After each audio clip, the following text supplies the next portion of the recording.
What's going on YouTube? This is Jim Athanas, aka Viper Magic, and today I wanted to talk to you guys about Rocket League. Now I got this game as part of the free PlayStation Plus game drop for July of 2015, and I've never heard of the game before I got it. Usually you get a really good kind of AAA game and then a couple of these random indie games, and they're hit and miss. Rocket League is actually really cool. For those not in the know, Rocket League is a car-based soccer game where you drive around in a little car and you actually hit this giant soccer ball type thing and try to hit it into your opponent's net.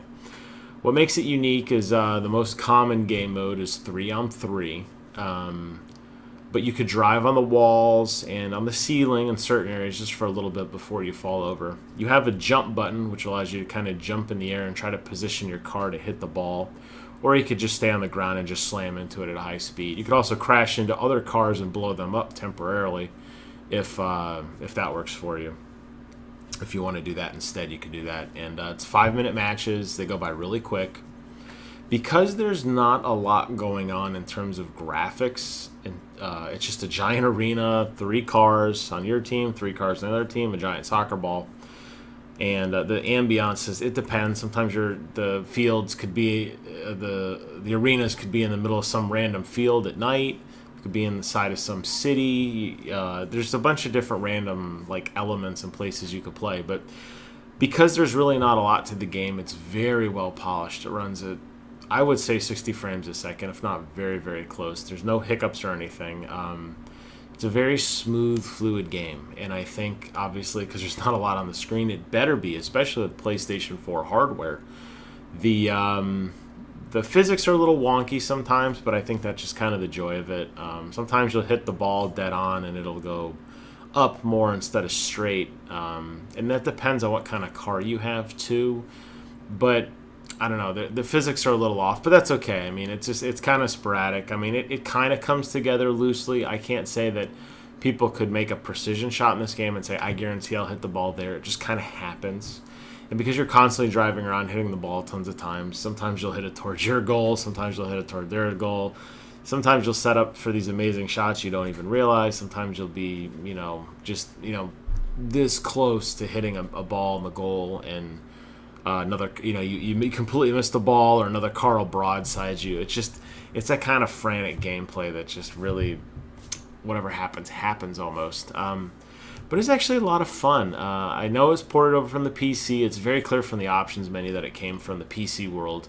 All the sliders are very reminiscent of what you'd expect on PC in terms of field of view and sensitivity and that sort of thing. So it hasn't really been consoleized, I guess, which doesn't make it a bad thing because there's really not a lot of options to the game.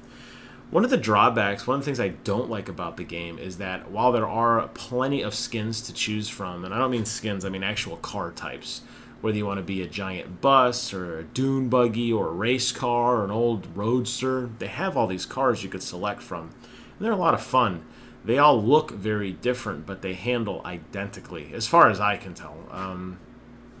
I've seen people say that there's actually a slight variant, and maybe some cars accelerate a little slower than faster, but there's no in-game menu on that, and it would have been nice to see if there was a difference. I understand there could be some trade-offs. For example, the van, it's this giant box. It's definitely a lot easier to hit the ball with a giant van because you're huge, The drawback should be your speed, but if I'm keeping up with somebody else, you start to see the same car types more often than not, primarily because of their shape and because of how easy they are to play with and try to score goals with, or defend if that's your thing too.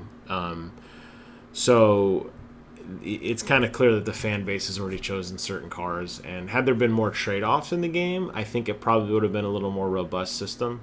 Now, there are some cool customizations you can do besides, changing your color of your car, although you're on teams, so you can't really change it too much, but you're allowed to. There's an orange team and a blue team, so you can customize your color as long as your primary color matches your team, but they have little decals like flames and racing stripes and that sort of thing. You collect hats in the game. So far, all I've gotten is a mariachi hat, a fire hat, and a birthday hat, which is kind of dorky looking. They don't do anything. They're just kind of for show, but okay, that's a little customization. And then you can put a flag with your country on the back if you want to. So Oh, and your wheels. I'm sorry, your wheels as well could be changed if you want. But again, I've seen no trade-off in performance, so it's kind of a missed opportunity on that, especially the car racing game when you get into tuning and that sort of thing. I think people would love that kind of trade-off, and I don't know why that isn't implemented in the game. But if it's not, which I can't tell a huge difference.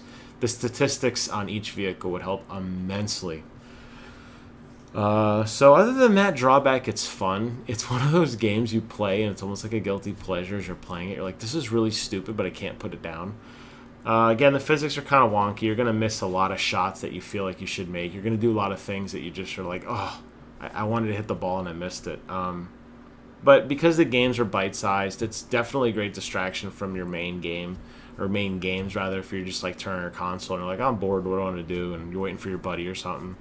It's fun to jump into a couple matches, and before you know it, you're 2 or 3 matches in, and you kind of get bored of it and move on. But I've been piddling with it, back and forth the last few days in between Batman and some of the other games that I'm kind of starting to limp my way through. I'll talk about the other PlayStation Plus game probably later in the week when I get a little more into it, but been bouncing around on that. So anyways, just wanted to give my impressions on Rocket League. I think it's an amazing game. If you have a PC, definitely check it out. I don't know if this one's on Xbox One or not.